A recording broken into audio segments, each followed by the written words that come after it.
get a call that I use the music I don't have rights to.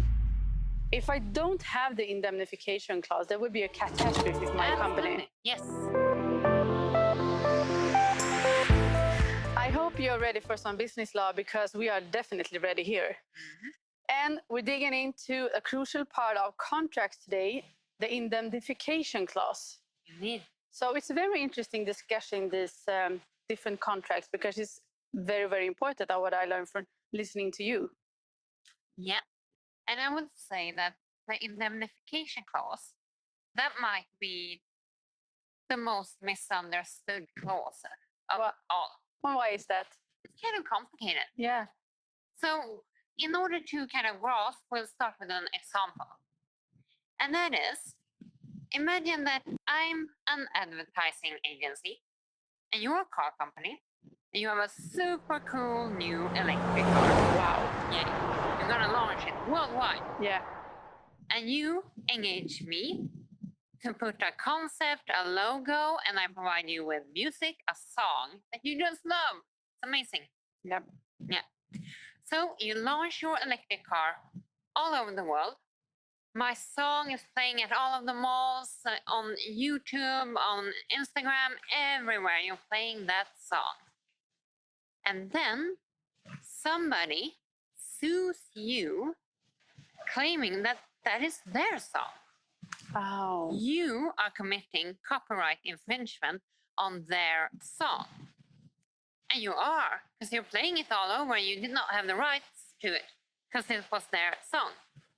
But was it your fault? No, hopefully not. Or was it my fault who delivered the song and claimed that was my song? Probably your fault. Yeah.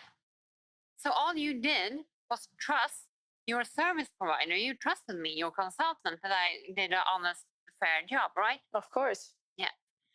So typically in the contract, you will have an indemnification clause that says that if you get sued or in other ways suffer damages, losses from a third party claim, I will hold you harmless.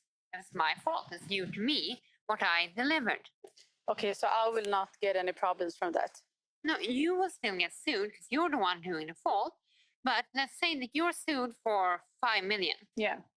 Then I have promised, if we have a proper indemnification clause, I will indemnify you, hold you harmless.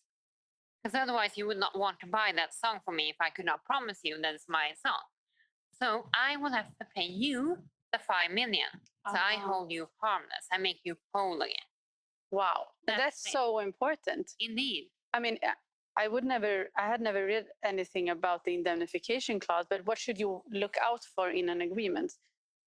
Well, so many aspects to this, since it is a complex clause. Yeah. Because let's say instead that you're this little cool startup and you're the one providing the service, you're the one offering or having to offer the indemnification. I have to promise to indemnify you, the big car company, if I'm going to get the job. Well, for one thing, you will want to kind of limit what type of damages, what type of losses, costs you will cover. For instance, should you cover lawyers' fees?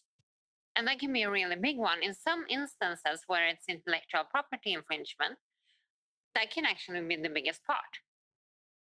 Running a lawsuit for years in the US can be extremely costly. Yeah. So should that be included or not? Do you have to pay them? Another thing is, imagine that the one suing you for the song, claiming it's my song, I want 5 million from you. But it's just a gold digger. It's made up. I, who did the song, I know I'm in right. I know I have the right copyright, and he's just lying. He's just going for it. But if you have an indemnification clause and he's suing you, you might not care because you don't have to pay. You might settle so you don't have to go to a big court and get bad reputation, goodwill, and everything. Right? Yeah. So then it's a risk for me that you might just accept something and I just have to pay, even though it wasn't even a problem in the beginning. Oh. So then you can also have in the indemnification clause a right to participate or even take over the lawsuit or the litigation or wherever you're in a process. Settlement. So we want to make sure that you do not go and settle with somebody in a way that's not even fair and they would not win in court. But since I'm paying you, they'll settle, right? Yeah. So that's another thing that we should be mindful of, right? And also, typically, you don't have to indemnify somebody being fraudulent. Or if you utilize my song against the instructions or the agreement.